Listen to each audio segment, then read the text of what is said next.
Okay, we thought we would do this video to give some very simple, practical, sensible tips of what to do to defend yourself against dogs. Because this is something that has come up. People have asked us. There's a lot of stray dogs around. Sometimes people don't have their dogs contained, and it can be a potentially dangerous situation. Also, recently in the news, we saw a clip of a woman who was at the beach with her small dog, and a larger dog came running at them. Looked like it attacked a small dog, and it was running at her. We thought we would provide some quick tips that would be useful in such a situation. Before we start, allow me to introduce our assistants. Dad, Toki, come on. Sit down. Stay. Toki, sit down. Good girl. To make this easy to remember, I will give you ABC. Just remember ABC. This is the order you want to remember these things in, because this is the order of execution. The A stands for avoid.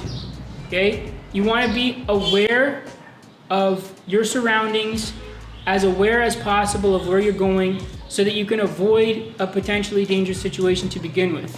So scope out the area. If you see dogs that are not contained that look like they could be an issue, try to see if the owners are around and let them know to contain the dogs, or make sure that you feel safe. Or just avoid areas to begin with where there are stray dogs tend to hang out or you think might be a risk. That's the first thing, avoid. Then you don't have an issue, period. The B stands for bolt, which means get the hell out of there. If you see a situation where, like in this video we saw on the news, it looked like the woman was just maybe leaving the beach or going to the beach, I couldn't tell, and the dog started running at her and her smaller dog. And that's what she did. She bolted, but it was kind of too late because the dog was too close. And if you just run while the dog is chasing you, then the instincts of the dog are going to take over, and they are definitely going to chase you. And you're probably not going to outrun a dog unless you're already further enough away, or you have an escape plan, something to get over. I'm going to show you a very quick way to get up onto an elevation if there's one nearby, or over a fence. The easiest way to get up over a fence or onto an elevation is by using what we'll call the safety vault. You need to first support yourself on your hands, and then you need to get one foot up to give you the leverage to get up. So the easiest way to get up is like this. Most people would lay their whole body on it and then try to get one leg up and try to swing the other leg up. And by the time all that happens, it's going to be too late if a dog's trying to get you. If a dog is trying to get you, Daz, come here. See how quick that was? It's much easier to get up if you have a technique that's more efficient. And this is just the most efficient way to get up on a ledge or to get over a fence. It would work the same. Break it down. All you're doing is getting as close to the object as possible, using your hands in sync with your jump to support your hands on the object, and then you're going to bring one leg up, either leg, and from there you can use the 3 points of support, the foot and the two hands, to get over. Okay, so that'll work for a wall or a fence that is at least low enough that you can reach with your hands and your jump combined. Get at least to the point where you can support yourself on your hands, get your body weight over, and then get one foot up and get over like that. Okay, that's the easiest way. So awareness or avoid, be aware and avoid the situation.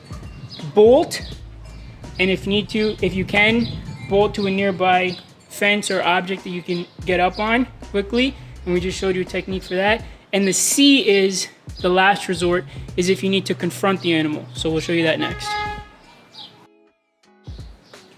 Okay, so if you can avoid and bolt, then the situation is taken care of. But you may need to confront the animal. You may not be able to run away in time. There's a few things to keep in mind if that happens. Number one is animals read your energy. Okay, they're not like humans that are looking for all these other cues that don't really mean anything. They're just reading your energy. So you have to be very calm. Your energy has to be calm, but it also has to be intense. If you're not used to generating intensity, then you kind of have to practice it and fake it till you make it. So that's why I think it's good for anybody to practice practical self-defense and practice things that's gonna get you in a mode where you can train yourself to be relaxed but intense at the same time, because that is what the animal is gonna read. Most times, if your energy is right, you'll be able to disarm the dog without even having to even do anything. But if it's a dog that's out of control and it's gonna come at you, then you need to be able to show it that you are calm and in control, but at the same time, you're intense and ready to deal with the situation. We'll show you some techniques that could possibly turn a lethal bite or just a very, very bad bite into a bite that you can just deal with it and save your own life. So again, the energy is important and your posture says a lot. Your posture sends a huge message in terms of your energy. So if a dog is coming at me, Daz, come here. If I walk away like this, I'm not really saying, see how it's still following me? But if I do this, okay? If I posture myself properly, and posture is not just about being loud and getting big, okay? This is a misconception. When people try to want to act tough, they walk around trying to take up as much space. That is, you can read that a mile away if you know what you're doing. That is not what you want to send the message. You don't want to just be loud, or you don't want to come at the dog and scare it, because if you scare the dog too much, that could make the aggression situation even worse. What you want to do is show a calm assertiveness and like a focused energy, and your posture should be protecting your center line. You don't want to be facing the dog squarely, and you don't want to be open. You want to be more closed, and you want to turn slightly, so you're off center, okay? This is square, this is not square. You're not sideways, because now that shows a flight response that you're gonna run. You're still facing the dog, but you're like this. You're guarding your center line, so that it's very easy for me to just turn and dip my shoulder and close off all my vital organs here, okay? Or it's very easy for me to pivot and step out of the way if I need to. So that's the basics of the posture, okay? It's a more of a closed, focused posture as opposed to a square-on, open, big posture. The next thing is, from that posture, you need to be immediately ready to deflect or block. And the two most practical ways to do that in a situation like that, again, you may not be able to avoid getting bitten, but you want to make sure that the bite, instead of happening at your throat or somewhere in your stomach or near your vital organ, you want to make sure that the bite happens in a safer spot, your forearm, okay? So the safest way to block is what we'll call a cross guard, which is essentially just this. If I throw something at you, you're probably gonna do something like this anyway. So that's the cross guard defense. So you're gonna do this. The only adjustment I would make to that is make a fist when you do it instead of open hands. Because if you get a bite mark in an open hand, that could be really severe, and that could disable you from being able to use your hands afterwards, where you may need to get away or to take the next action. So make a fist, and when you do the cross guard, one hand goes down across the front of the body towards the hip, and the other one just goes on your shoulder like this. Okay, so if you just do that, you're gonna be, and then tuck your chin, your face is protected. Okay, so just quickly like this. While the cross guard is effective and could potentially save your life, it's not enough in itself. You also have to be prepared to deliver some kind of a strike or attack to get the dog to back off. When you're here, you make a tight fist and you use this part of your fist, you stay in compact, and you can deliver quite an effective blow that way. What is even more effective is if you can learn a simple push kick. A push kick is very effective for keeping distance between you and an attacker, okay? I'll show you how effective it is, even just with my dog right now. Daz, come here, up! So I can put my foot to hold him off into his body. Don't put it at his face because he can just bite your foot. But as he's coming in, he has to lunge at you like this. So you go for somewhere here and you just drive your knee up. First, you chamber your knee, so you drive it up, and then you push like you're trying to kick down a door. You're gonna drive your knee up, chamber your knee up, and then it's a push. It's not a flip kick. You're not doing this, and you're not stomping, okay? You need to get your knee up, which also defends you. Daz, come here. Up, up. The knee also defends you. You see that? The knee also defends you. And from there, you can fend him off with the push kick. So it's more of a push. It's not a snap kick or a flick kick. So you're gonna drive your knee up and then push like you're trying to kick down a door. So to recap so far, confront. First thing is your posture and your energy. You face the dog. You don't want to turn your back. So you face, you send your energy directly at the dog. You stay relaxed but intense. You make sure your posture is not open. You protect your center line, but again, you still face the dog. You have the cross guard and the push kick, a very effective defense. So you're protecting your face, you're protecting your neck, tucking your chin, you can still see, and if the dog lunges at you, you have this, you have your knee to drive up when you chamber it. Even just the knee is sufficient to hold him off, okay? But from there, you can also do the push kick. And if you deliver a sharp enough push kick to the chest area, stomach area, and you can practice that and deliver a powerful enough kick, it's probably going to be enough to deter the dog.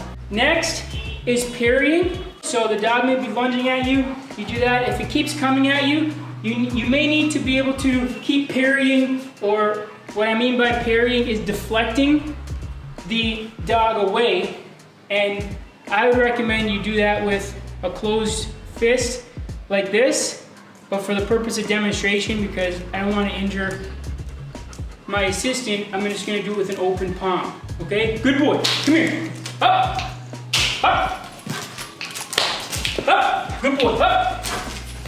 So when you're doing the deflecting, it's kind of just, you're stepping out of the way and using the momentum of the dog to let it continue.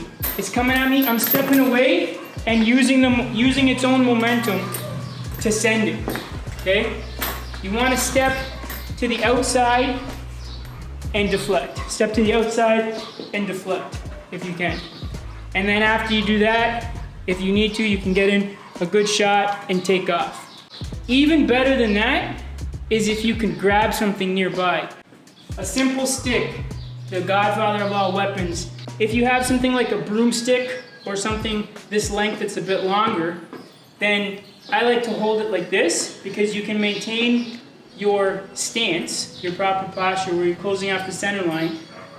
One hand like this and one hand like this, just like if you were sweeping. And from here you can deliver very powerful shots just by simply flicking it like that. That is a very, very devastating blow. If you just, like that, that's a devastating blow. You can also, we call, it's like a jab. Usually when people pick up a stick, they will hold it like this and swinging it wildly like this, okay? That's not gonna be effective because once you do this, I mean, a dog is quick. So Once you do that, now all it has to do, if it missed or if you didn't hit it hard enough, it's gonna come right back at you. But if I'm like this, Daz, come here boy, good boy. If I'm like this, I'm always in control. I don't have to do any wild swings. All I need to do is that, okay? I can come around, and very little subtle movements can deliver enough power to keep somebody off or keep a dog off. So to sum up, how do you defend yourself against crazy dogs that are attacking you? ABC. Avoid is the first thing. Have awareness, scope out the situation. Try not to put yourself in a situation where you're gonna be at risk. Failing that, if you spot the situation a little bit late, but still early enough to bolt, then the B stands for bolt.